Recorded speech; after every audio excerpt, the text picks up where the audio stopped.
Yeah. So good morning, all. This is Vasant here from the Fundamental Research team.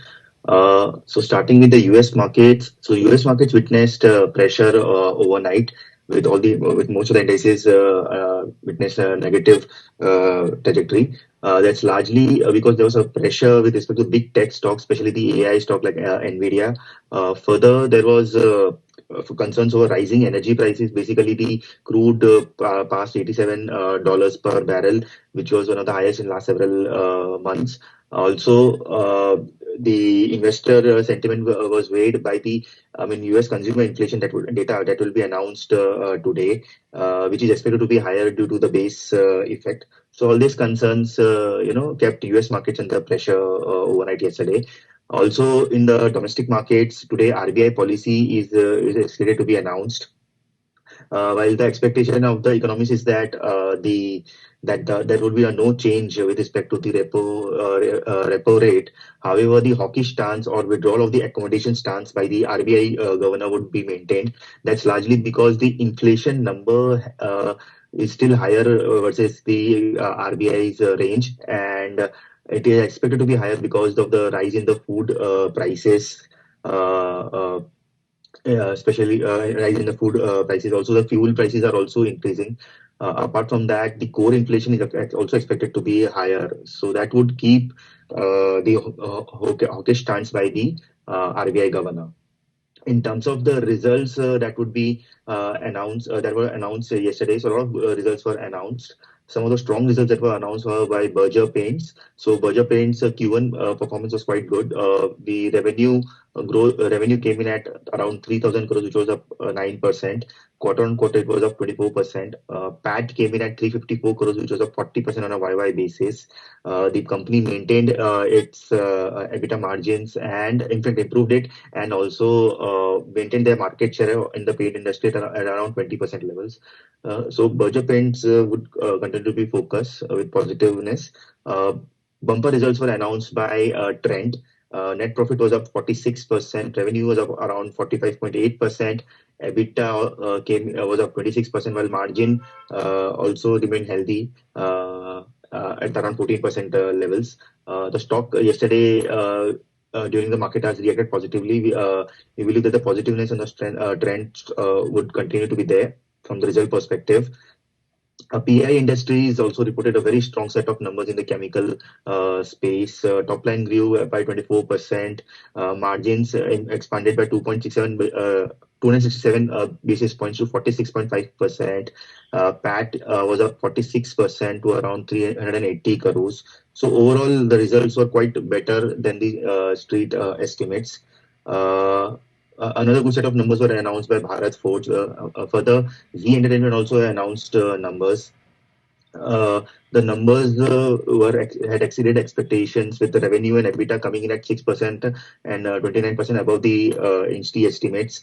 Also, the underlying trends are quite encouraging. Ad spends growth has picked up in the quarter 1, and management continues to be positive with respect to this in the second quarter also.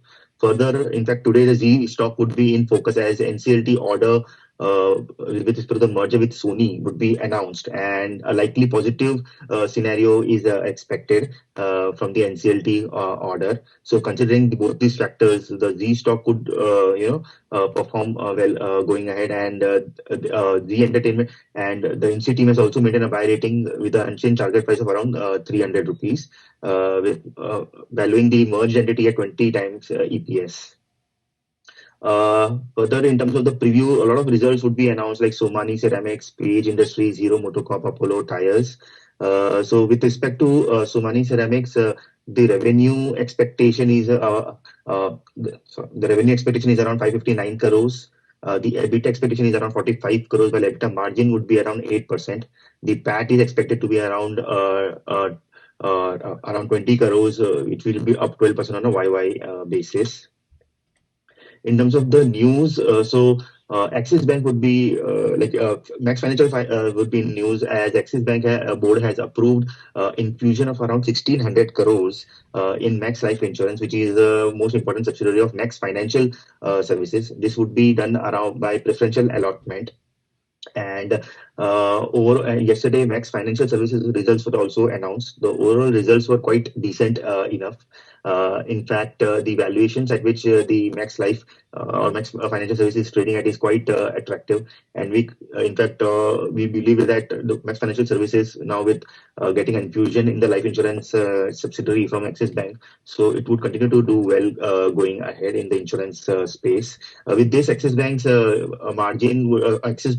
stake in Max Life would increase to 16% from 13%, and considering all the Axis Bank's entities, the overall stake in the Max Life of Axis Group is around 19% levels. Further, as I mentioned, that NCLT decision on Zee Sony merger would be expected today, and it's expected to be positive in favor of the merger. Further, Suzlon had launched a QIP yesterday with plans to raise to around 1,800 to 2,000 crores.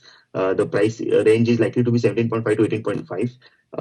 However, as per the latest news, the QIP has been subscribed, and there was a lot of interest, and the price at which it has been subscribed is around 18.44. That's for our information. The renewed interest in the renewable space is continued to be there, and Suzlon with now getting debt free towards the path of debt free, and good revenue numbers going ahead are expected. So that stock could be in focus going ahead. In terms of actionables, so last week we came out with a new stock recommendation on Shriram Finance.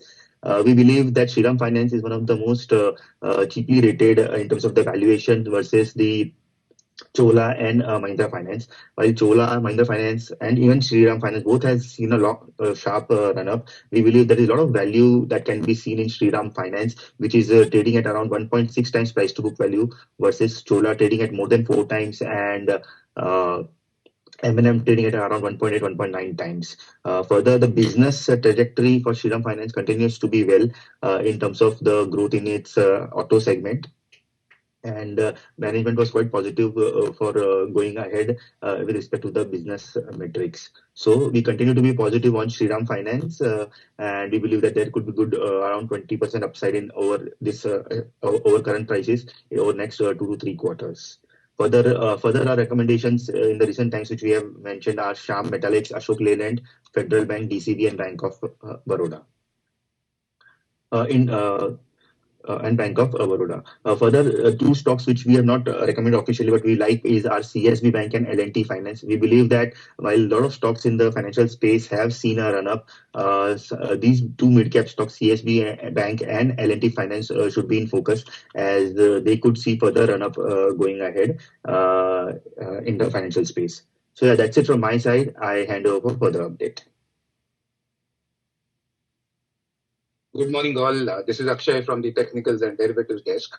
Firstly, on the Nifty Index, well, if you look at the price action, 19,600 level is acting like a magnet. Time and again, prices are pulled to this particular zone of 19,600 to 650. Now, on a technical front, this zone has special relevance because this is more of a trend decider as the current setup goes on the technical charts. It is mighty important that Nifty manages to cross or sustain above 19,700 if we were to talk about any reversals or stability getting back in the system. As the current reading goes, there is a lot of volatility in the range of 19,500 to 19,650, but still the tilt of the market is on the downside. So it's about trading the range, selling on the higher end of the range and buying on the lower end of the range. That's how the initial feeler goes looking at the charts. On the derivative positioning, what we have seen is that the VIX is kind of cooled off yesterday ahead of the event, 1.4% down, around 11.2 odd levels, which it closed yesterday. Not much indications coming out there. And even the FII long-short ratio is more or less neutral, around 44 odd longs compared to 63 odd shorts in the system. It's the positioning which changed dramatically yesterday because of the significant U-turn which the Nifty took in the closing hours of trade. So what happened was that the call writers who had aggressively placed themselves at the 19,600 strike for today's weekly expiry were caught unawares by the sudden abrupt upside move, and they were forced to shed or unwind their writing bets, and they had to move their writing bets to higher strikes of 19,750 to 19,800 to play out today's weekly expiry. Furthermore, the put writers also built a strong base at the 19,500 level, which defines the support base as far as the weekly expiry goes for the Nifty index. So going by the opening of the market and today being a key actionable in terms of the RBI decision, the policy meet today, there can be some bit of volatility post the policy. The zone which we anticipate Nifty will trade roughly would be 19,500 on the lower end and 19,650 on the upper end. Still, our view is that Nifty has to cross about 19,700 till we for any buy recommendation, or you need to wait for dips again on the lower end till 19,450 or 500 to take a buy trade in the Nifty index. Moving on to the Bank Nifty, again, 45,000 is the make or break level. 45,000 is the strike where highest open interest is been positioned by the call writers. And despite failed attempts to get past the 45,000 mark in the last couple of trading sessions, we have seen resilience from the call writers as of now. So for today's trading, what will be key actionable would be, in case during the day Bank Nifty manages to get past the 45,000 mark, a significant unwinding of call writing would be the first level of trigger in the Bank Nifty for a buy trade. Till then, be on the sidelines, let it cross 45,000. That's the actionable for a buy trade. If it doesn't and it stays as it is, then you can expect a range of 44,500 on the lower end and 45,000 on the upper end. No more actionable. It will stay in this range unless and until clearly the prices try to move out or stage a breakout on either side of these levels. Now, as far as the sector-specific action goes, what we saw yesterday in the recovery, which we noted in the second half of trade, it was the metals and the cement sector which came out strong in the last hour rally. And we have a couple of recommendations too, in like Jindal Steel and Power, which is open, Tata Steel, which was generated yesterday, JSW Steel, which was given in the option segment. So one can consider these trades, which we like going forward for the short term on the basis of the trading setup which these metal counters have. These stocks, some stocks which came up in our derivatives radar on the long positioning side have been Trent, Coal India, Jindal Steel, and Lupin. And on the short side of trade, it was Siemens and Bata India, which showed some bit of shorting interest going by the derivatives parameters as of yesterday's closing. So actionable day, keep the levels in mind and trade as per them. Our view is that let the levels cross to take any buy action. Let's not jump the gun ahead of the policy. Let levels cross and then take a buy trade, because market still is in a slippery zone as it stands currently. So I'll stop here for the next speaker to take it over.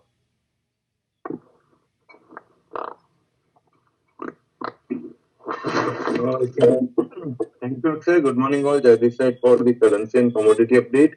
The dollar index remained in a narrow range yesterday due to the mixed Fed signals, with some officials pointing towards a tightening, while the other suggesting a steep path.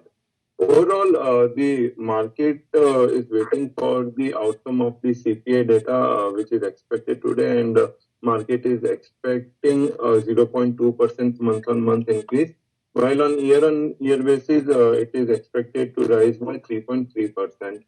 So, if any, the CPI numbers, if comes above the expectation somewhere around 3.5 or so, then we can see a rally in the dollar, and that will also have an impact on the USD INR on the positive side. Overall, dollar index is expected to remain in the range of 102 to 103.20 levels with a positive bias. Overall sector is still positive, and until and unless it doesn't break 101.70 levels, you remain positive on the dollar index. I request everyone to please keep yourself on the mute mode.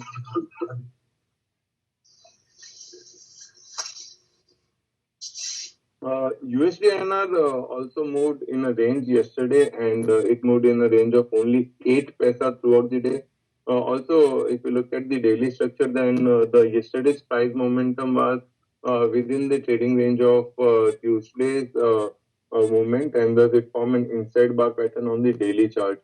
It clearly indicates an indecisiveness in the market, and the market is waiting for the fresh trigger for the like for next couple of days. Currently, the USD/INR is moving at a very crucial level of 83. So 83, 83.10 on the spot has been acting as a strong hurdle from last 10 months, and thus if any further strong trigger is there, then only we can see a breakout from that one, and in case of a breakout, a fast momentum can be there up to around 83.80 to 84 kind of levels.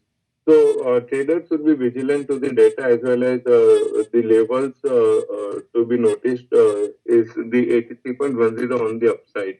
Until and unless it fails to cross that level, there is a possibility that we may see a pullback move in the USD/INR up to around 82.65 to 82.60 levels. So it's right now it's near to the make or break level, and instead of going aggressive on a preemptive trade, it's better to wait and watch and let the market show some direction or some cues for the next momentum.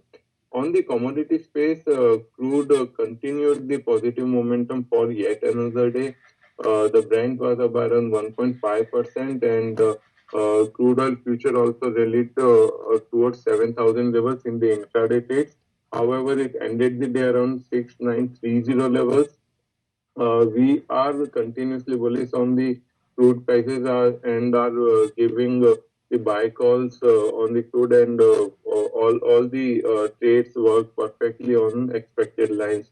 Now, after the rally all the way from 5,500 to 7,000 level without a meaningful correction, there is a possibility that the crude oil future may slip into a consolidation phase for some time, but as of now, the trend is still positive, and one should not preempt any kind of sorting at the current levels. In fact, if any dip is there in today's trading day up to around 6,850 or so, then that would be a buying opportunity for 1 to 2 days trading days. So around 6850 traders can look to buy with a stop loss below 6770, and target would be 7,000 for the crude oil futures. Gold remained under pressure yesterday. It fell by around 0.5%. However, it is yet to breach the trading zone of last 10 trading days. 58,750 is the crucial support on the downside, while on the upside, the hurdle is around 60,000 mark. So, if it breaches 58,700 level, then only we can see a further corrective move in the gold prices. Otherwise, it is expected to remain in the range, and a range bound momentum is expected. So, in such a scenario, there is a possibility that it may again bounce up to around 59,200 or so. While the silver remained range bound, overall it witnessed a bit of a selling pressure from its opening price, but on a day-on-day basis, it ended the day with a loss of around 1/3%. Silver is near to its very strong support of 69,000 levels, and there we can see a salt covering bounce coming in from the lower levels. So, traders who are looking to trade bullions, they should prefer going long on silver on the dips. And in fact, one can trade the same with a 71,000 call options. In future, stop loss is big, but in call, one can trade the same with a small stop loss. So 71,000 call option is recommended to buy at current levels, and we anyways share this trade setup so one can follow the same. So that's it from the currency and commodity side. Now we are open for Q&A.